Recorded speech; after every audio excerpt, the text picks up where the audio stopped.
opinions expressed are the speaker's own and does not represent legal or accounting advice or counsel and should not be seen as such.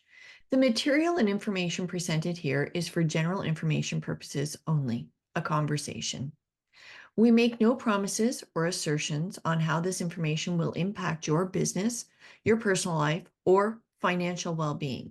The information relayed does not imply endorsement or offer opposition to any specific organization, product, or services. My name is Lori Power, and I'm your host. Let's have a conversation. Thanks so much for joining in today. I have the excellent pleasure of speaking to Dawn Harsch, and we're going to be discussing how she built her business and then built such a vibrant business that offers came in to buy the business and what that was like for her as an entrepreneur in the prime of the business organization, getting her team together and culture, and how she made those decisions to sell and under what circumstances. Thanks so much for joining in today, Dawn. If you can take a few minutes and tell us a little bit about your background, how you got into business, and where we're going with the conversation. Awesome. Well, thanks for having me, Lori. Dawn Harsch, president of ExquisiCare. So ExquisiCare is a company that I founded in 2011, but the seed for that business, I guess, had been planted many years prior. My background's in nursing, also have an MBA, and when I wrote my business plan in my MBA school, I wrote it for something that resembled ExquisiCare. And then there was some change. I was working for the regional health authority and good job, lots of responsibility, but I was always an entrepreneur at heart and knew that I didn't fit within that big bureaucratic organization. So launched our company, my husband and I together launched our company in 2012 is when we opened the doors. But again, that idea was planted a long time ago. And what ExquisiCare is an alternative to institutional long-term care. As a young nurse, I had worked in the big 200-bed facilities, and I just thought, like, this is not an okay way for us to treat our grandparents and our parents and people who have built our community. And I imagined that there was a better way. And I also imagined that it was a viable business and that people would be willing to lay out an expense to provide really good care for themselves or their parents. And so, again, it's an alternative to institutional care. It is private, high-end concierge long-term care in residential estate homes. So we had 3 locations in Edmonton. They're 10-bedroom homes that from the outside, they look like every other home on the block, but inside, I mean, they still look like a family home. They've still got a big kitchen and a big sitting room and a couple extra, but then they've got 10 bedrooms and there's 24/7 professional staff. So, What does it look like when somebody's coming in and saying, I would like to be part of this? What does it look like to say, I'm sure that somebody going into thinking about becoming or stumbling across their age, let's put it that yeah. way, and say, oh, you know what, I'm turning age, whatever, living independently is at some point not going to be reasonable for me, or a family member says that. What does it, how do they find you, and what is the value add for looking for at your facility versus going into what we typically see as seniors housing? Yeah. So I will say that people don't typically look for us until they're in an emergency situation. And it's typically not the senior themselves, it's their family, because by the time they need our level of care, which is really 24/7 nursing care, they're probably not making that decision themselves anymore. Generally, the children are advocating for themselves, for their parents or a loved one, whoever the power of attorney may be, because we provide 24/7 nursing support. So some of our folks need total care. We have some folks that come to us when they're at more like an assisted living or they've got some memory care issues. More often than not, I would say 90% of the time, it is the children or the power of attorney that's looking for somewhere to put this individual. And the why behind that is because they've been to the government funded 200-bed facility that looks, feels, and smells like a hospital or a school or really an institution or a warehouse, and they want mom or dad or sister or brother to live in a home where they receive love and attention and home cooked meals. And so they will stumble upon us for a couple of reasons, either because they've been to the alternative and they say, no way. So they Google search it themselves. Oftentimes, we work very closely with hospital dischargers, wealth management providers, trusted advisor of a senior typically knows about the high level of services that ExquisiCare provides. And that's how we get our referrals. That's how people find us. Oh, thank you so much for making that distinction because I was somehow thinking about it as a community, like a more higher end community for Mhm. people that are just simply looking to not necessarily live independently anymore, but moving more into a seniors complex. So I appreciate that kind of clarity. And Yeah. you're absolutely right. I think we all have experience visiting grandma or grandpa and those kinds of facilities and going, there lies the fear based of getting old, right? Mhm. Exactly, exactly. And people when they go in traditional long-term care, there's an immediate and a sharp decline in their health and well-being because people go there to die. People come to an exquisite care home to continue living. And that's a really, it's kind of a mic drop way of describing it, but there's a lot of life in our homes. That being said, we do all levels of care, anything from assisted living through long-term care and even through that palliative stage. So we do all levels of care, which is truly aging in place. Interesting point though, Lori, about your thinking that this could just be for people who want co-housing. And that's another option. And it's something that's out there. It's something that's actually growing in popularity. Vancouver has quite a few of these co-housing options. A little bit different in terms of the ownership structure and the business behind it, but yeah, I think it's worthwhile. And we know now that the biggest determinant of health and longevity is not smoking, obesity, diet. It's actually social connections. So do Yeah. you have people that love and care for you? That's the biggest determinant of your lifespan. And can I speak to like-minded people, right? I Yeah. want to be in an area where I can speak to like-minded people that have perhaps the same history that I do. So I don't have to worry about, am I keeping up on the latest trends of today's generation? I want to talk to people at that point in time where I'm just concentrating on my own generation. But that gets me excited to think about getting older. And I think that therein lies the key is getting excited about getting older and living in a community where you are living. You're not going there to die. I love that. And you're right, it is a mic drop. What was Yeah. the launch like when you started your business? I mean, this is something new, something very different. The launch was scary, to be, in a safe government job and to cash in all our RSPs and remortgage our house and sign personal guarantees based on a belief that people would come and people would pay for this. So it was exciting. It was scary. Um, I owe an unbelievable amount of gratitude to my husband, who was a banker and an accountant, and so by nature somewhat risk averse. But he saw that there was a desire for this in the community, and so we financed the first location ourselves. In fact, we financed all three ourselves, so never had any investors until we were completely bought. Um, Exciting, scary, worked hard. The entrepreneurs, people say, oh, it must be nice to be an entrepreneur. You get to be your own boss. Well, like, I mean, anybody who's an entrepreneur knows you work a million times harder when you're working for yourself. Yeah. And especially when your house is on the line and your savings are on the line. And so scary, but exciting and really fulfilling, to see seniors who previously lived in kind of facilities to come alive. And I'll tell a real quick story about one of my first residents. I think he was the second guy to come in, a guy named Jack.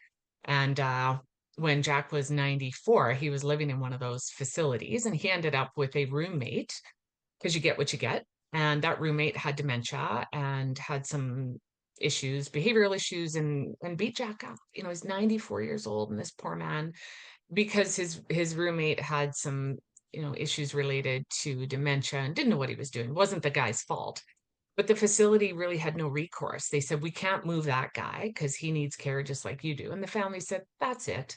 Like, we need something better for our dad. He was the chief engineer on Leduc number 1, the Oh, first oil rig in Alberta. And I sometimes get emotional when I talk about Jack because I just adored the man. And so the family said, like, that's it. We want our dad to have the best, even it's for the last couple years of his life. And so he was living in that facility for probably 2 years. He had lost 20 to 30 pounds. He was in a wheelchair. He was in incontinent products. He wasn't communicating much. And he came into our first ExquisiCare home. We put his wheelchair aside because there was always a staff walking with him. So that became his physio, walking to and from the kitchen. We would sit him down, we'd make him whatever he'd want for dinner, and he came alive. Like he was talking about the good old days and laughing. And his son, who's this really staunch lawyer, like a really proper guy, said to me, he said, if dad lives another day, this was worth it for us because we got our dad. And you just don't get that when you institutionalize people. They become a product of their environment. So there was some really fulfilling moments in the first in the launch of the business as well. You're getting me teared up because that is an amazingly beautiful story. It was, Thank you yeah. for sharing that. Your team, building your team. Tell me about that because yeah, you can't just take a vision and bring it into reality without that good support, without having that person to walk with Jack. What did you do to build your team? I'm sure you must have, I could guess that you would build on the people that you had worked with previously and you knew what kind of caliber you were looking for. Mhm. But what did that team building look like? It's a really great question. And even when I designed the business structure, it was designed not only to provide this wonderful environment for seniors, but in fact, equally important, if not maybe even more important, was to provide an environment or to create an environment and a business model where people want to come to work. Because most nurses don't go into nursing or senior care because they want to do paperwork or fill out forms or push a little cart down a hall and dole out pills to 100 people. Nurses, caregivers, healthcare aides, they go into it because they want to take care of people and they want to connect. And so hiring individuals based on their values, not necessarily their skills, because you can train for skills, but you hire for attitude. And so hiring people who really felt a connection to seniors, who wanted to make a difference, and hiring people, in fact, I quite specifically didn't hire people who had worked in some of those bigger facilities because they were more task-based in their thinking than relationship-based. And ExquisiCare is based on relationships. These are people. We're not just there to change them and feed them and walk. Like those are tasks. We are there to connect with these individuals. These are trusted and valued and honored seniors. And so hiring for values was the most important thing for me when we started and still is. And I'm sure that that led to good attrition, that you didn't Mhm. have to worry too much about turnover. Now Yeah. you have a going concern business. Fast forward how many years, and then you start to get interest in your business and being acquired. How many? Yeah. Well, actually, I did get interest when we were building the second location. So that was about 2 or 3 years in. Somebody saw the value, and it was a local land developer. And so we went through a bit of a negotiation for them to acquire us. Lots of learnings there. I was nowhere near ready, and I'm so thankful for that opportunity because I learned so much.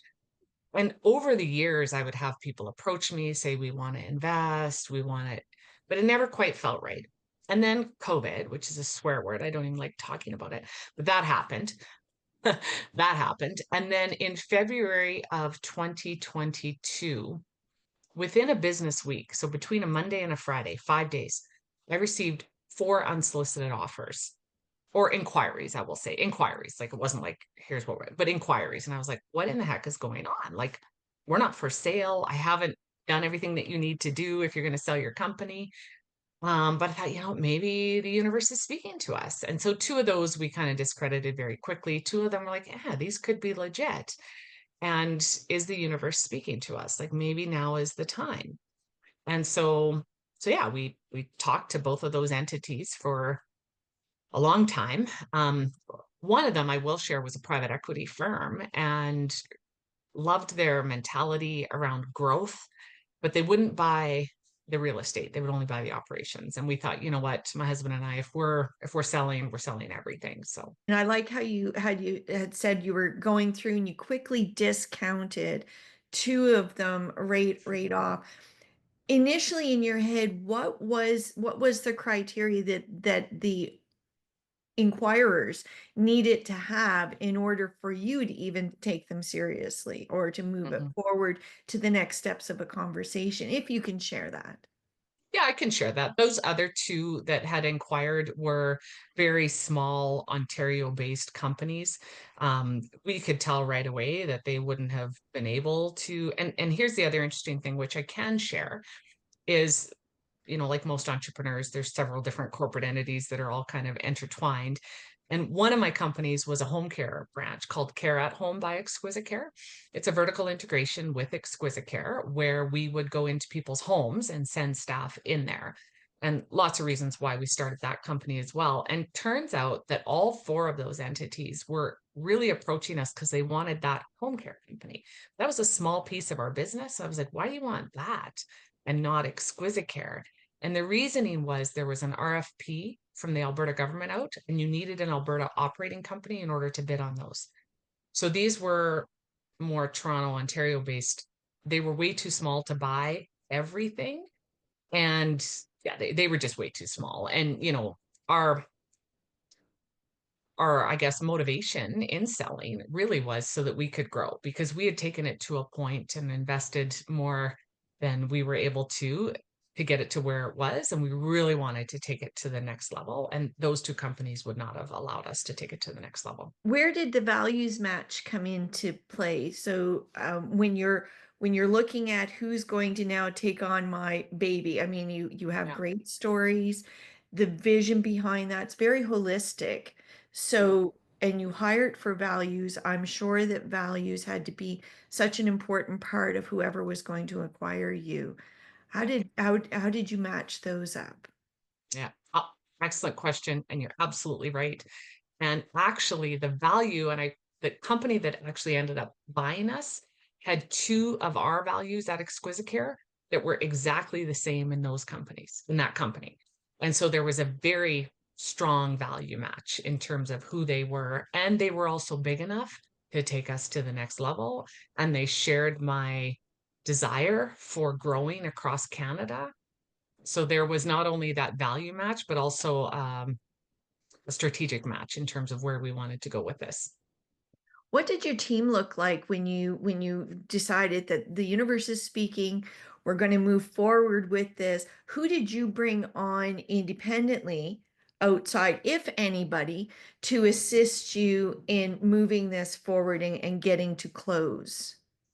What did We your had a legal team. Yeah. So obviously lawyers, accountants. When you're selling a company, you typically don't want the employees to know right off the hop because there's a lot of fear and uncertainty around, what's going to happen to me when this company sells. So we didn't involve a ton of people within the organization and tried to keep that separate until we knew this was happening. So we had some great external advisors. and what's the one learning that you would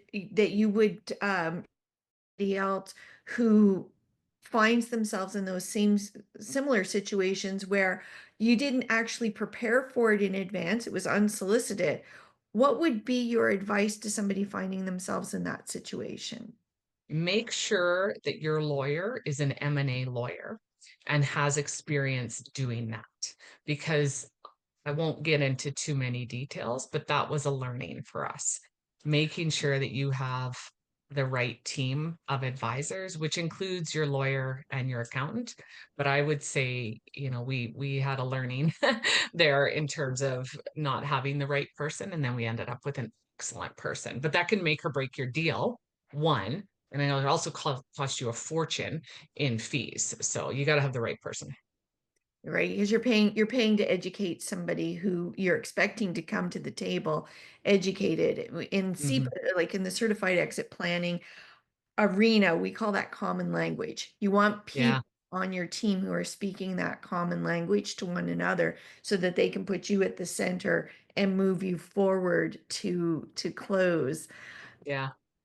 This has been an excellent opportunity to talk to you. I don't want to take it much further than this because you are still involved with with the changeover.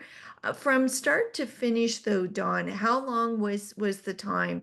Some people say it can take a couple of years from the time the offer first comes in until you get to close. How long was your time period? It was a year, It pretty was. much on the nose, a year. And I learned a new term called deal fatigue.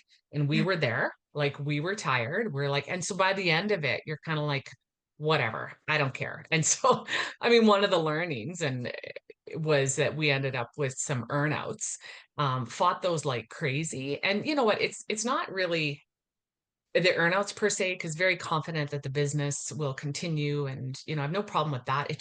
It kind of continues to weigh on your mind, and it leaves you in this situation of somewhat purgatory and unable to kind of move forward. So even though that deal closed in, what year is it right now? It's 22 April 2023. So then year one, year two, year three, I still don't feel like it's done. It's not done until April 2026, and that's a long time to kind of continue to sit and wait and not know about how you're going to move forward. So I think that was another one of my biggest learnings, and something I share with my friends who own businesses is fight those like crazy if you can. The best deal has zero earnouts. Yeah, because I can imagine as an entrepreneur, you're ready for your next. You're ready for the next adventure and what you plan to do afterwards. So I Yeah, don't think you're alone. I don't think that would come as any big surprise to any entrepreneur. Our yeah, brains don't stop just because we've sold one company. We're yeah, always looking for that next bit of excitement that is going to keep us moving forward. Thank you so yeah. much for taking the time today from your very incredibly busy schedule and sharing your journey with me. I really do appreciate it. Oh, you're welcome, Lori.